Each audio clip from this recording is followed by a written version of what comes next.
Hello everyone, my name is Afeefa Zainab and I am a PhD student at Tohoku University, Sendai, Japan.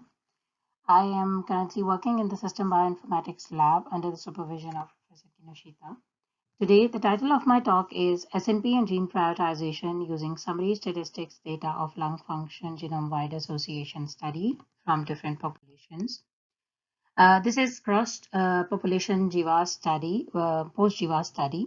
So the motivation and objective behind this study was that there are multiple GWAS which are performed to find out the complexity of the diseases and the associated risk loci. And many risk loci have been already identified using GWAS, but their post analysis or the post GWAS analysis and the functional association is still not very clear. Therefore, in order to prioritize the GWAS signal, it is very important that we include functional annotation and gene expression data and perform the post GWAS analysis. But other than that, when it comes to the GWAS, there is only most of the GWAS are conducted according to their population, and the cross-population GWAS studies are often difficult to conduct. But keeping in mind the genetic diversity and the generalizability of the diseases and their therapeutic options, it is very important that we perform the cross-population post-GWAS studies. But most of the post-GWAS require raw data of the genotype, which is very limited and not readily available because of the confidentiality. Therefore, in this study, we actually aim to perform the computational analysis to identify the cross-populational functional diversity using GWAS summary statistics and identify the true causal variants through the variant interpretation. This is the overview of our study design.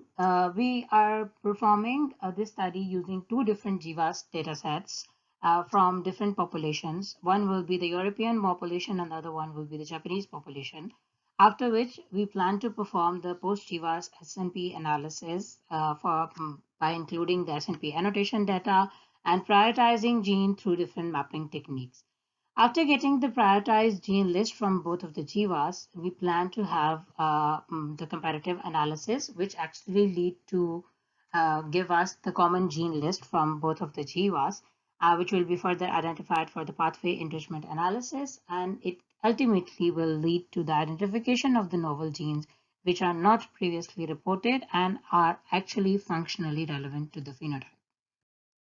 So in order to perform the post-GWAS analysis, we will be utilizing FUMA, which is a functional mapping and annotation tool used for the genome-wide association studies.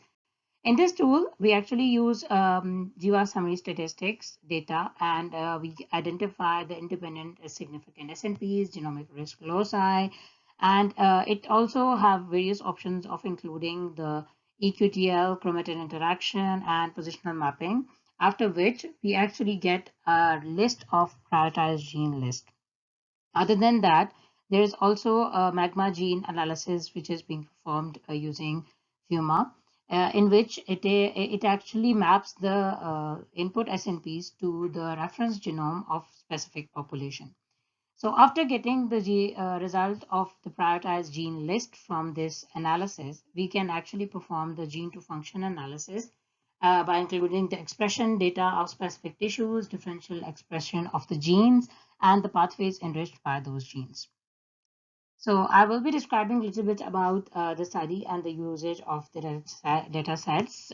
So the data set we used were one from the European population that we have obtained from the Spirometa Consortium, consisting of 79,000 participants, while the other was the Japanese cohort obtained from the Tohoku Medical Megabank, consisting of 14,000 cohort. I will be describing briefly about the results that we have obtained. Here we can see the magma results in which the SNPs are mapped to the position of the genes in both of the populations according to their reference genomes.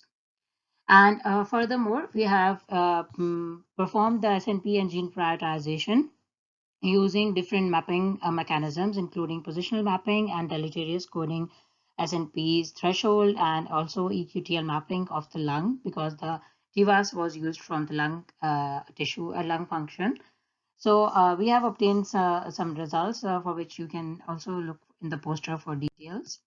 And as I have mentioned before, that we have performed the SNP annotation of the GWAS, which actually gives the idea of how much it contains the entronic SNPs. And as we can see that most of the GWAS SNPs lie in the entronic region, but there are some important such as exonic ones and the splice site splicing SNPs as well, which are obtained through the SNP annotation results.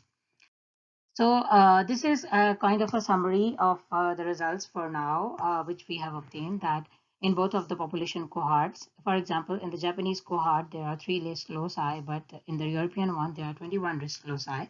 And after performing the post-GWAS analysis, we have actually obtained 2 different gene sets, that is 84 prioritized genes for European and 50 for the Japanese. And out of these, this is the important thing that we have compared and obtained 28 common genes out of both of the cohorts. So moving toward the conclusion and the future prospects of the study, this post-GWAS analysis for the lung function among 2 different populations is conducted, and it actually gave the functional prioritization of the common gene sets in both of the different cohorts. And we believe that this analysis not only replicated the previous findings of the study, but it also have identified some novel candidates which were not reported in the previous study, and they are commonly present in both of the populations.